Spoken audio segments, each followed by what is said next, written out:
En Italie, eh bien, Meloni adopte un budget marqué par les baisses d'impôts.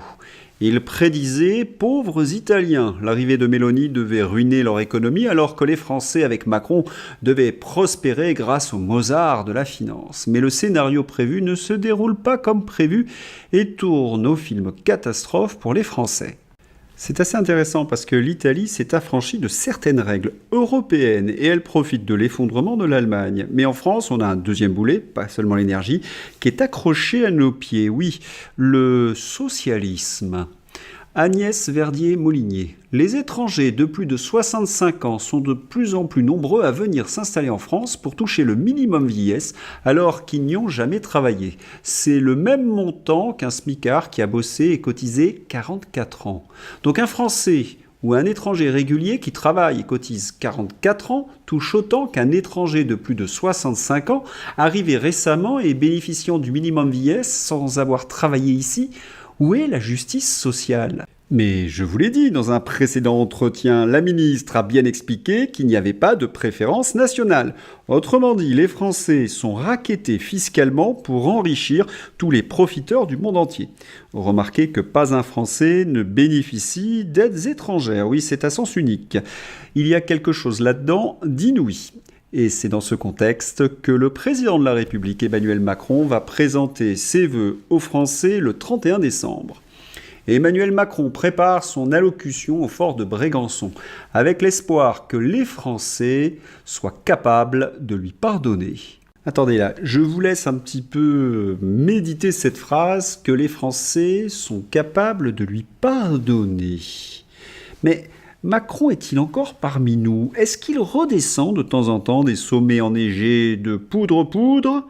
Mesure-t-il ses paroles? Oui, c'est littéralement incroyable. La presse révèle ce matin que Macron prépare ses vœux du 31 décembre avec l'espoir que les Français soient capables de lui pardonner. Quel immense culot, quelle provocation! Lui pardonner d'avoir éborgné les gilets jaunes, d'avoir emmerdé les non-vaccinés, d'avoir mis à la rue des milliers de soignants, médecins, pompiers suspendus, d'avoir créé l'apartheid vaccinal, d'avoir ruiné la France, d'avoir fait exploser le prix de l'énergie, d'avoir tué nos paysans, d'avoir entraîné la France vers la guerre, d'avoir enchaîné la France à l'Union européenne et à l'OTAN, d'avoir bradé nos fleurons nationaux, d'avoir fait exploser la dette, et j'ai envie d'ajouter d'avoir tué la démocratie. Oui, il est complètement ma boule. Le jour où les dossiers sortiront, ça va être un feu d'artifice. Sarkozy semblera être un enfant de cœur comparé à ce qui attend Macron. Et c'est pour cela qu'il gardera le pouvoir jusqu'à la dernière seconde possible. Il a compris.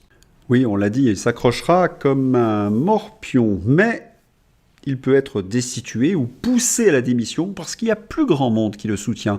Même son grand camarade Stéphane Bern commence à lui tirer dans les pattes. Stéphane Bern, à propos du projet de remplacement de vitraux à Notre-Dame. On ne peut pas enlever des vitraux classés monuments historiques. Pourquoi l'État s'affranchit-il des règles qu'il impose aux autres? Juste parce que le président de la République le veut? Il n'y a pas un jour qu'un de ses anciens courtisans les plus fervents le lâche. La fin de Macron risque d'être terrible et pitoyable parce que Macron tente les pires coups de com', les plus éculés, les uns après les autres. Le dernier en date. Emmanuel Macron.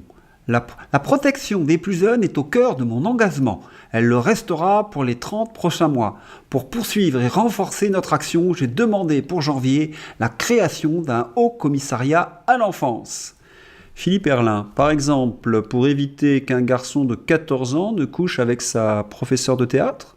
Bon, c'est bien envoyé par Philippe Herrlin, mais un haut commissariat, on sait que ça sert pas à grand-chose. Je vous renvoie d'ailleurs au haut commissariat au plan de François Bayrou.